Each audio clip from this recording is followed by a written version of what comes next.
This story got me so ticked off earlier, I didn't know what to do with myself. George Zimmerman created this painting, and then he sold it on eBay. How much money did Zimmerman make for this piece of shit painting? $100,000. At the same time this is going on, there's a guy by the name of Michael D'Antuono, and he's selling some anti-racist, anti-Zimmerman artwork on eBay as well. Well, what ended up happening, eBay actually took down the anti-Zimmerman painting, and they said, oh, it violates our terms and conditions. So let me get this straight. You were cool with selling Zimmerman's picture, a guy who killed another human being and is making $100,000 off of that in a non-direct way, okay?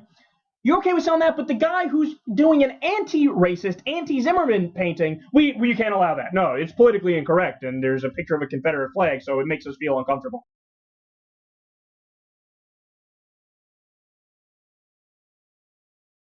For tonight, a controversial assignment at Dayton High School is prompting an apology from the school district and its superintendent.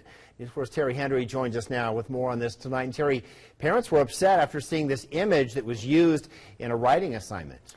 That's right, Joe. Many parents say they were outright offended. Now, before we show you this picture or image, we have to warn you, it is jarring.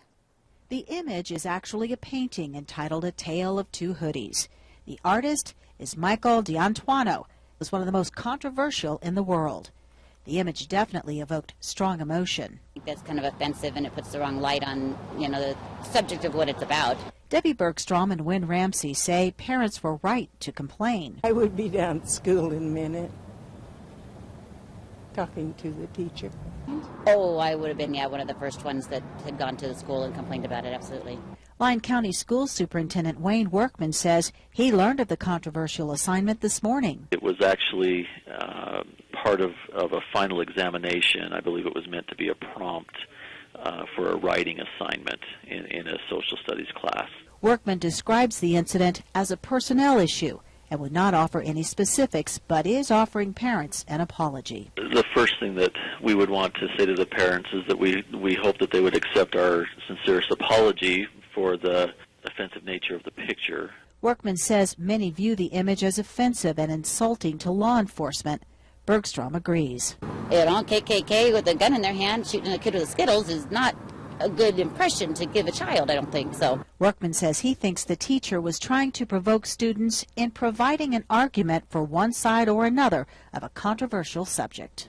Could that have been accomplished in a different manner and still receive the same results? Yeah, I think it could have.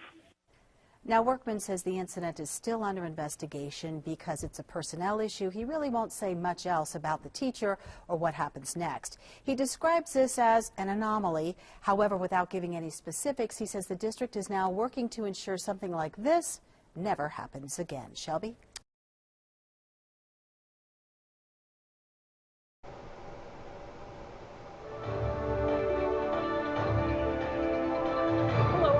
Hughes in the Denver Post newsroom. The Denver high school student who created a work of art that sparked outrage has asked that her painting be removed from the Wellington Webb building.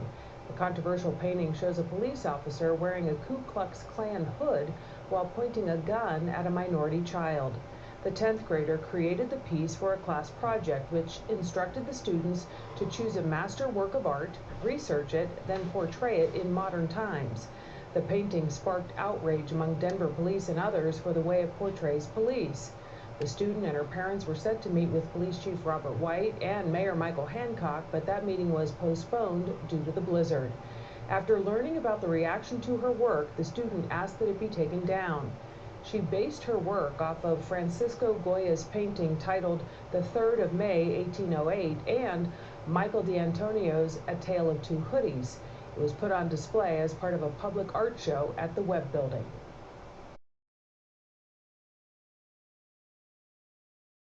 Well, dozens of comments on our Facebook page starting a fire in social media. It's all because of a piece of artwork from an Oldham County classroom. A parent posted the image because he believes that this encourages hostility toward police.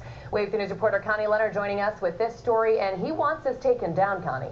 He told us he does, Shannon, but officials with Oldham County Schools don't agree. They say the teacher was simply trying to get students to discuss a tough topic, and they're not taking it down. They're probably at about 100. 100 complaints over one drawing at North Oldham High, all before noon. This whole thing has surfaced overnight as a controversy. That's because one dad posted it on Facebook and thousands shared his viewpoint. Now the parents know, and now the parents can make up their own decisions. David Hamblin objects to the teacher who posted the 2015 artwork in his daughter's honors English class. It depicts a scene from 1930 of a Klan member pointing a gun at a black man with a Confederate flag, and a 2015 photo of a white officer pointing a gun at a black child with an American flag. District officials say the art was created at a time when Ferguson and other national stories were happening, and the students were talking about it. Hamblin, a law enforcement officer, says it's depicting an officer shooting Trayvon Martin, which never happened, as Martin was shot by George Zimmerman. He says it's propaganda that encourages cop haters. It is a recreation of an artwork that's called the Tale of Two Hoodies, which has subsequently been banned in public forums such as eBay. If they had a picture of that young man hanging on the wall of him and they wanted to have that discussion, I would have no problem with it at all. We are so appreciative of our local law enforcement and what they do for us every day. Tracy Green with Oldham County Schools says it's about students sharing their opinions and understanding others. She says the class of about 20 juniors are working on a social injustice project which started with reading To Kill a Mockingbird. The teacher used student artwork from last year as an example of what those students were feeling. We believe as educators that we're here to prepare our students for the world outside the classroom. We asked a junior at another high school to look at the picture. Yes, it's harsh in a way, but I think it really just shows the views on this kind of topic. But sometimes we get caught up in narratives that don't make any sense, and this one doesn't make any sense.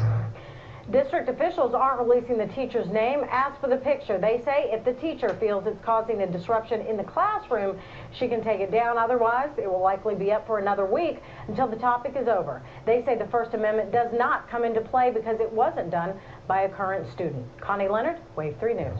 Controversy at Laverne's Bonita High School over an article in the student magazine, The Paw Print. Artist and activist, the headline read, using cartoon drawings taken from Google Images. One with a representation of President Trump with a swastika under his hair. Another, a police officer in a KKK hood pointing a gun at an African-American child offering candy. The student author makes the point that it's okay to use art to create dialogue on polarizing issues, but I don't want my son seeing a police officer with a KKK hood on pointing a gun at a child's face. When Bonita High grad Ryan Koszelski saw this, he objected, as did a number of parents who joined in this Facebook post detailing their concerns, created by another grad, Aaron Stubbe. When they come out here and they start pushing these politics and stuff on our children on the way they want them to learn, I feel that's wrong. You guys, they're separating us. Because these kids are so impressionable, they see these things and they take it for face value. They don't understand, or they don't have the concept that this is just an artist. Was the article and the use of the Google Images reviewed by the faculty and approved or not? The school district refused multiple requests to discuss anything about this, including objections by the Laverne Police Department. Instead, in a brief written statement, the acting superintendent wrote, "There is a California education code that affirms the First Amendment rights of student newspapers. The student journalist article does not represent the views of Bonita High School or the district." On campus, the issues have all been pulled, the online version taken down. We were only able to get one a student already had. So what do they think? Everyone has the right to their own opinion at the end of the day, but I feel like in school it should be a place where we don't have to talk about politics. I mean, if it offends you like that, and if it offends somebody like that, maybe they just it's kind of a freedom of speech thing going on. Back live, the mayor of Laverne joined in one of the discussions on that Facebook post, and he said this was simply a very bad decision by a young teacher. Did anything happen to that teacher? Again, one of many unanswered questions. I should also point out that in this edition of the Paw Print, there's articles about abortion, there's articles about student walkouts on gun control, there's articles about rape, there's articles about immigration enforcement. So clearly this publication seems to be designed to stimulate discussion, the kinds of things you might expect to find on a successful high school campus. Reporting live in Laverne, I'm Phil Schumann, Fox 11 News.